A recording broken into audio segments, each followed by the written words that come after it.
Welcome to the Galactic Update. I am your host, Danielle, and this is John. John Henry. John Henry, and we are here to tell you about the cool new comics this week. John is going to start us off. Okay, so first thing that I read, Justice League number 0. Awesome, highly anticipated, of course. It's just the origin of Billy Batson, Captain Marvel. And when you give a 10-year-old kid demigod powers, the first thing he does is go pull scams for beer money. Just having fun with it. Alright, also on the new 52's 0-month list is Sword of Sorcery. This one is with Amethyst. And I gotta say, I started reading it and it starts off like, oh my god, I'm in high school and I just can't deal and like, I totally don't get along with my mom. And you're like, oh, is it gonna be like that? And then all of a sudden it's like, bam, another world, super awesome. Oh my gosh, I have blonde hair now and it totally rules. So it had a really good twist, and I think I'm going to definitely keep reading it because who knows where that's going. Next, Catwoman.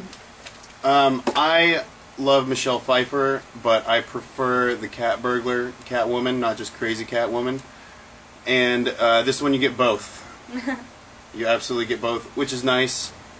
And if she talks, I'll throw her out a higher window. Christopher Walken. Yeah, I like that one. Alright, new from Dark Horse. This is an oldie coming back to be a goodie. Ghost. I also have a poster, so if anyone wants to come in and ask for the Ghost poster, you're more than welcome to. I got it special at the Diamond Convention and San Diego Comic-Con. Honestly, I don't know about Ghost because Ghost didn't talk at all. The two other people in here were hilarious. I gotta say, little too much bro talk, so, you know, hopefully he does. But Ghost is good, the artwork is beautiful, Ghost is really sexy and intriguing, so I can't wait to see what she's up to and what she's all about. So I think that's gonna be a good run. And she's dead? Like, you know what, they haven't... dead? In Zero, they have not confirmed what she is. They don't know. The two guys that brought her to this realm through this mysterious box, they don't know what she is, and she hasn't talked much. She's only said, I'm hungry, and she got a chili dog for it. I love mysterious boxes. Next, Batwoman 0. Absolutely my favorite thing that I read. Super dark. It's way more intense than I thought. I'm absolutely going to follow it. It's a lot of fun, especially if you're into the, the really twisted, evil adult stuff. I recommend it very much. Also, twisted adult stuff. Okay, she's not too twisted, but look at this outfit. Vampirella totally rules. So, this is number 3, the Vampirella in the Red Room series. It's going to be a 1 through 5. And don't be fooled by the cover art, because inside she looks completely different. Still very sexy. And it's great, because she doesn't even say who she is, issue 1. She just looks really normal, she's looking for vampires, alright, cool. And all of a sudden she gets in the Ruby Room, jacket comes off, she's kicking butt in this sexy, sexy outfit, and you can't help but want more, because it's pretty impressive. So, Vampirella Ruby Room is definitely a must-read, in my opinion. Next, the Blue Beetle.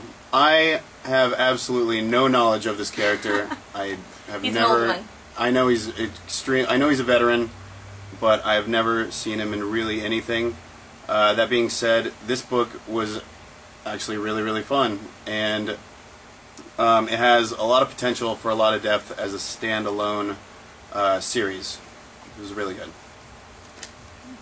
Is this the backstory of how he becomes the Blue Beetle, or is he always the Blue Beetle? It's the backstory of the blue, like the beetle parasite that attaches to him, how it its evolution like through the galaxy. Ooh. Through the galaxy. That leads us to our next comic, which this week is Spike, A Dark Place. This is the second one of season 9, a new Spike series.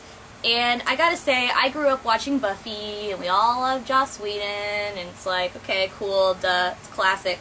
This was crazy. It was nothing like I expected it to be. It starts off issue 1 like, hey, I'm Spike, I'm in space, and I'm on a spaceship, and I want to go to the moon with a bunch of bug creatures that worship the ground he's walking on.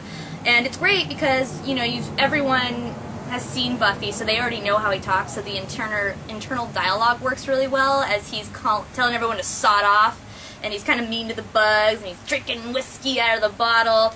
And so he goes to the moon, and he's all pouty like Spike is, and then he comes back to Sunnydale. It's kaput. It's totally blown up, but there's a new team forming. There's a new super team. Some magic. So it's actually really effing exciting. The Night Owl from the Before Watchmen series, that of course is the biggest thing this year, I assume. And Night Owl this week is number 3. Number 3. Just like all diehard Alan Moore fans that feel for his struggle in the comic community, I was skeptical, but of course instantly it's really, really fun to revisit the old characters and see them, you know, get into more zany adventures.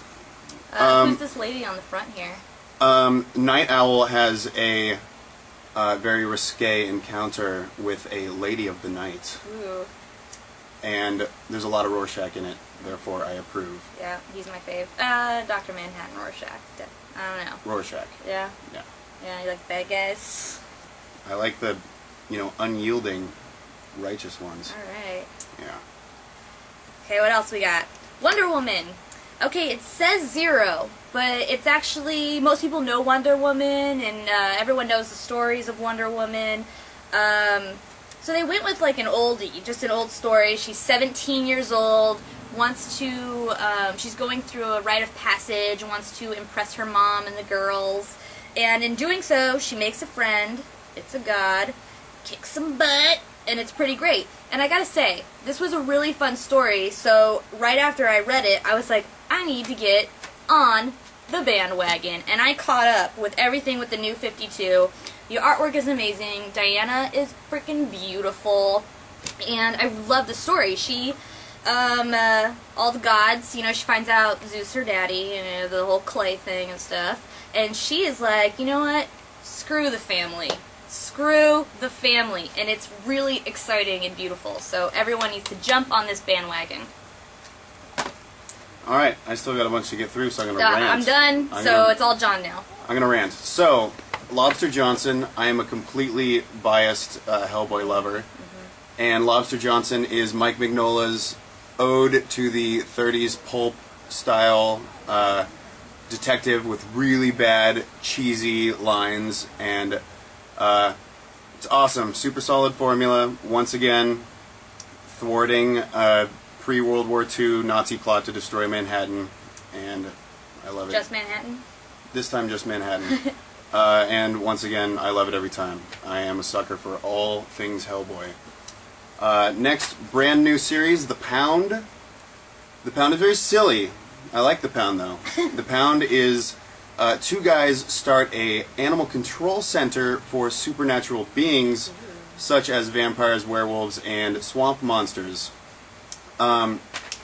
It's really awesome, but as an issue 1, of course, there's lots of shots of all the really cool stuff, but all the dialogue is extremely cryptic and, you know, foreshadowing.